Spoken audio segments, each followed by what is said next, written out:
In a quiet lakeside town, everyone seemed in a hurry, except one person. Every morning, an old man sat on a bench and whispered the same phrase. "What you're chasing will come, if you hold on long enough."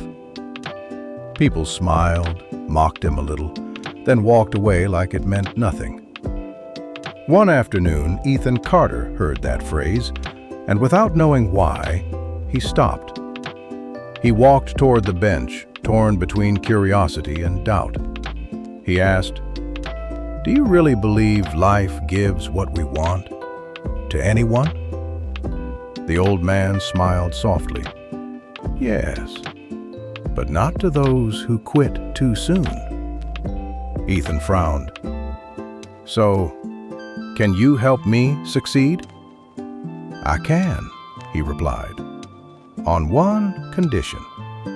You trust, even when nothing seems to move." Ethan confessed his dream, to become respected, build real wealth, and depend on no one.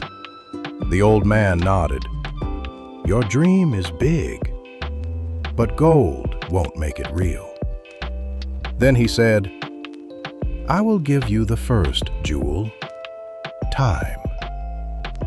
This treasure seems invisible, but every grain lost never returns."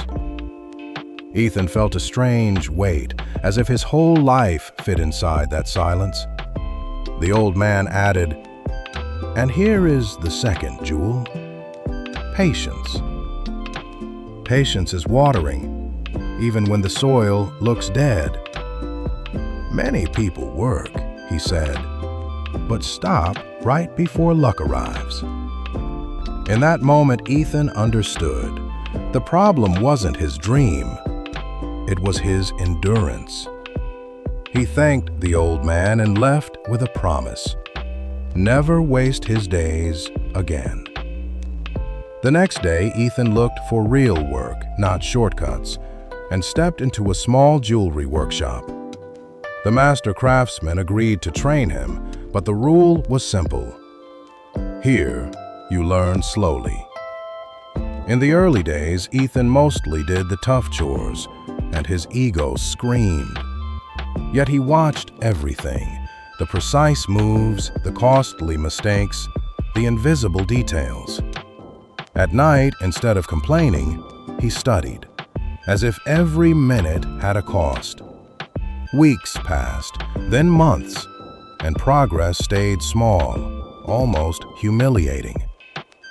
One day, he failed in front of everyone, and the urge to quit hit hard.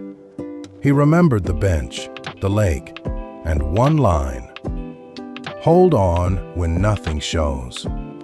So he started again, calmly, without drama, like a man building, not just dreaming. He also learned trust. Speak honestly, deliver quality, keep your word even when it hurts. Hard days came, but he showed up anyway, without negotiating with his motivation. To him, every hour was an investment, not something to kill. And his patience became like a plant. The more he fed it, the stronger it made him. One morning, his mentor looked at him and simply said, "You're changing. I can see it." He was trusted with more valuable stones because he earned something rare: reliability. Years passed, and Ethan was no longer the impatient apprentice he once was. He began negotiating, selling, building, with calm patience and a clear mind. One day he opened his own shop, small at first, but solid like a kept promise. His reputation grew, not because he ran faster, but because he didn't stop. People called him lucky, but his luck had a name: time and patience. Two treasures no one sees, yet everyone is searching for. Years later, Ethan returned to the lake and found the same bench in the same place. He whispered, "You were right." And the old man answered, You won because you waited while moving forward.